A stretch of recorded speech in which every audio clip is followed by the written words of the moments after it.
Hello everyone, this is Chinmay from trading cafe India. तो guys, ये particular sentence आपने मेरे ऑलमोस्ट हर एक वीडियो में देखा होगा, लेकिन उसमें और इस पर्टिकुलर वेलकम में बहुत ज्यादा डिफरेंसेस है। यस, ये पहले एज अ फॉलोअर आप सुनते थे, आज आप एक स्पेशल प्लेस में हो, आपकी एक नई जर्नी स्टार्ट होने जा रही है, नई जर्नी जो आपको एक फाइनेंशियल फ्रीडम के पास लेके जाने वाली है। ठीक है, तो यहाँ पे इस पर्टिकुलर कोर्स में हम यूनिक वे में सीखेंगे कि प्राइस एक्शन एक्जैक्टली काम कैसे करती है, उसमें प्रैक्टिकल अप्रोचेस, पर्टिकुलर चीजें हम कौन सी ग्रैब करने वाले हैं, ऑप्शंस को हम कंप्लीटली नए से समझने वाले, जिसमें हम रियल मार्केट में देखेंगे वो हमारे फेवर में कब और कैसे काम कर सकते हैं, उनको कब और कैसे ग्रैब करना चाहिए। ठीक है, तो ये वो जर्नी है जो आपको फाइनेंशियल फ्रीडम तक लेके जाने वाली है। फाइनेंशियल फ्रीडम यानी उस जोन में जाना है जहां पे मैं डिजायर करता हूं, डिजर्व करता हूं। ठीक है, तो डेफिनेटली हमारा गोल यही रहेगा कि हर एक को वो एज मिले, वो अल्फा मिले जो ये पर्टिकुलर कोर्स से वो ढूंढ रहा है। ठीक है, अब इसके लिए क्या चीजें नेसेसरी है, एट द सेम टाइम क्या चीजें जो हम प्रैक्टिकल वे में कर सकते हैं, जिससे हमको रिजल्ट आने स्टार्ट होंगे, इस पर्टिकुलर कोर्स में हम वो कवर करने वाले हैं। ठीक है, सो यहाँ पे एक चीज जो है मैं खुद के ट्रेडिंग के करियर में जो हमेशा करते आ रहा हूँ, वही चीज आपको भी बताने वाला हूँ, और वो ये है नॉलेज ग्रैबिंग। यस, नॉलेज जो प्रैक्टिकल मार्केट में यूज होता है। ठीक है, और जब ये आता है तो वो गजब का कॉन्फिडेंस लेके आता है जो आपको अल्टीमेटली चेंज करके रख देता है। ठीक है, सो थोड़ा बहुत मैं अपने बारे में बताता हूँ। गाइस, मेरी मार्केट की जर्नी जो है ये ऑलमोस्ट 1 डिकेड पुरानी है, जहां पे आपकी जैसी अमेचर लेवल पे मैं मार्केट में एंटर कर गया।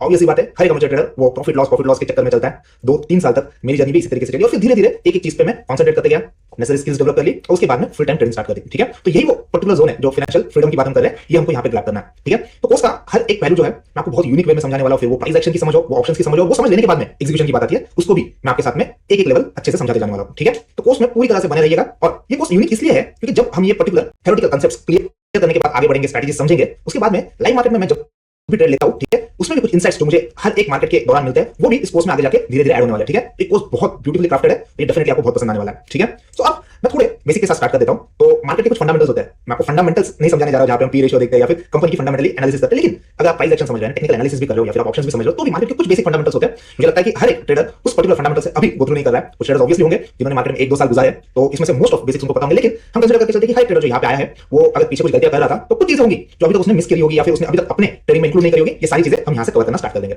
ठीक है, सो मैं पहले आपको कुछ की पॉइंट्स समझा देता हूं कि मार्केट मैकेनिक्स क्या होता है, बेसिकली स्टॉक मार्केट कैसे ऑपरेट होता है। ठीक है, उसमें कौन से एक्सचेंजेस है, एक ब्रोकर क्या रोल वहां पे डिफाइन करता है, उनके ट्रेडिंग प्लेटफॉर्म्स क्या रहते हैं। ठीक है, और मार्केट के पार्टिसिपेंट्स कौन-कौन होते हैं। सो पहली बात जब हम बात करेंगे कि स्टॉक मार्केट कैसे ऑपरेट होता है, ठीक है, इसको मैं थोड़ा आपको एक एग्जांपल के थ्रू समझाना चाहूंगा। First of all, stock market जो एक कांसेप्ट है वो चलती है डिमांड सप्लाई पे। ठीक है, कि कोई फलाना ढिमकाना कंपनी है जो मार्केट में कुछ अनयूजुअल चीजें कर रही है जो शायद मार्केट के लिए नहीं है, लेकिन बिकॉज ऑफ दैट थिंग उसके आने वाले 1 साल, 5 साल, 10 साल के लिए वो एक यूनिक अपॉर्चुनिटीज का नया रास्ता ढूंढ रही है, एक नया रास्ता खोज रही है। ठीक है, डेफिनेटली उस पर्टिकुलर कंपनी के शेयर्स में एक जबरदस्त डिमांड आएगी, और जैसे ये डिमांड आ जाती है वहां पे स्टॉक के प्राइसेस बढ़ने स्टार्ट हो जाते हैं। और जनरली हम ये देखते हैं कि हम फंडामेंटल वे में उसको ढूंढे, well at the same time हम टेक्निकली भी ऐसे पर्टिकुलर कंपनी को ग्रैब कर सकते हैं जो आगे जाके बढ़िया मुंह लगा सकते हैं। ठीक है, तो ये वो पर्टिकुलर स्टॉक मार्केट है जहां पे डिमांड और सप्लाई ये वाले फैक्टर को हम अच्छे से समझ ले। अब देखो, एज अ टेक्निकल ट्रेडर हम उसको डेटा थ्रू समझ सकते हैं, and that time price action को यूज करके एग्जीक्यूशन कर सकते हैं जहां पे हम रियल मार्केट में उसका प्रॉफिट भी ले सके। ठीक है, अब इसमें आपको एज अ एक्सचेंज कौन-कौन सामने आता है जो ये पर्टिकुलर अपॉर्चुनिटीज प्रोवाइड करते हैं। तो वहां पे आ गया आपका national stock exchange NSC, Bombay stock exchange जो one of the oldest exchange of Asia है। ठीक है, तो यहां पे बीएससी आ गई। फिर अगर आप कमोडिटी मार्केट में ट्रेड करते हो, इंक्लूडिंग क्रूड ऑयल हो गया, गोल्ड हो गया, और बहुत सारी कमोडिटीज होगी, तो वहां पे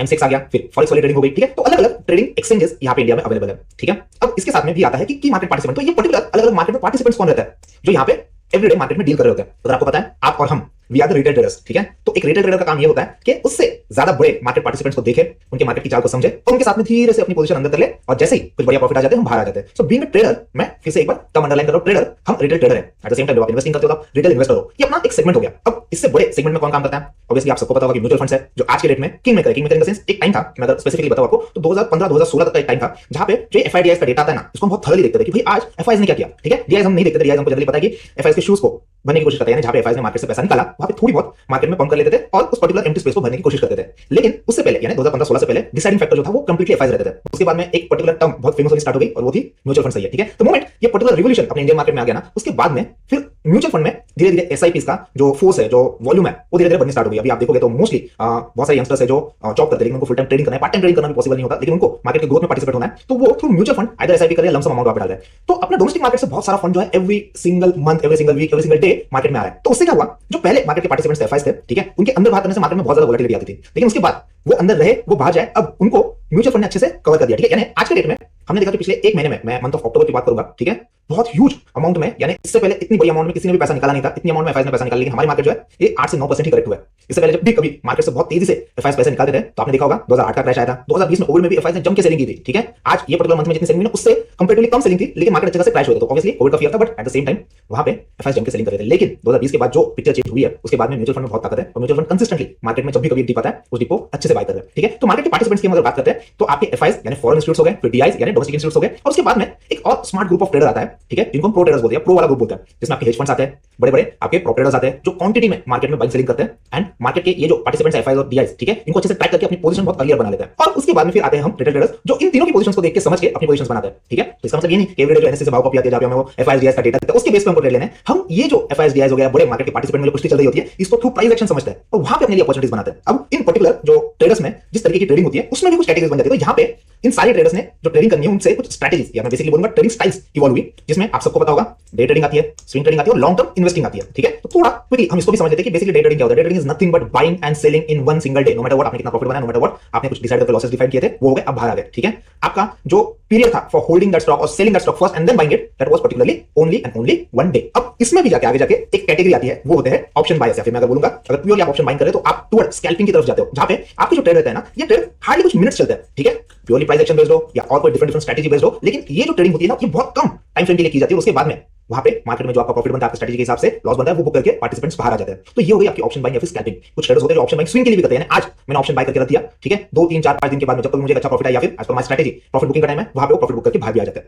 अब प्योरली कैश ट्रेडिंग भी बहुत होती है, जहां पे हमको अच्छे ब्रेकआउट्स मिल जाते हैं, वहां पे हम एंटर कर लेते हैं और वहां पे स्टॉक को 1-2 दिन से लेके 1 वीक 2 वीक तक हम होल्ड करके रखते हैं। बेसिकली हम स्विंग ट्रेडिंग करते हैं। इस पर्टिकुलर कोर्स में हम डे ट्रेडिंग सीखने वाले हैं, जिसमें हम इंट्राडे स्टॉक ट्रेडिंग कैसे की जाती है वो सीखने वाले हैं। At the same time option buying सीखने वाले हैं और ऑप्शन बाइंग में हम प्योर स्कैल्पिंग कैसे की जाती है। ठीक है, जो यूनिक में मैं यूज करता हूं वो हम थॉरली सीखने वाले हैं। फिर ऑब्वियसली हम स्विंग ट्रेडिंग भी सीखने वाले हैं, स्विंग ट्रेडिंग कैसे की जाती है, कैश ट्रेडिंग कैसे की जाती है, ये भी मैं आपको यहां पे पर्टिकुलरली सिखाने वाला हूं। और तीसरी जो कैटेगरी रहती है, जो डिफरेंट स्टाइल्स ऑफ ट्रेडिंग और इन्वेस्टिंग होती है, वहां पे हम मिड टर्म में होल्डिंग देखते हैं, जहां पे हम 1 महीने से लेकर 6 महीने तक होल्डिंग करते हैं। उसके बाद जो भी आते हैं वो सारे लॉन्ग टर्म इन्वेस्टर्स रहते हैं, जो मोस्टली फंडामेंटल्स यूज करते हैं। बट अगेन अगर आपको technical breakouts high time frame पे मिल जाते हैं, तो वहां पे लॉन्ग टर्म इन्वेस्टिंग के लिए भी आप टेक्निकल एनालिसिस यूज कर सकते हो। उसके बारे में भी मैं आपको एक क्लैरिटी दे दूंगा।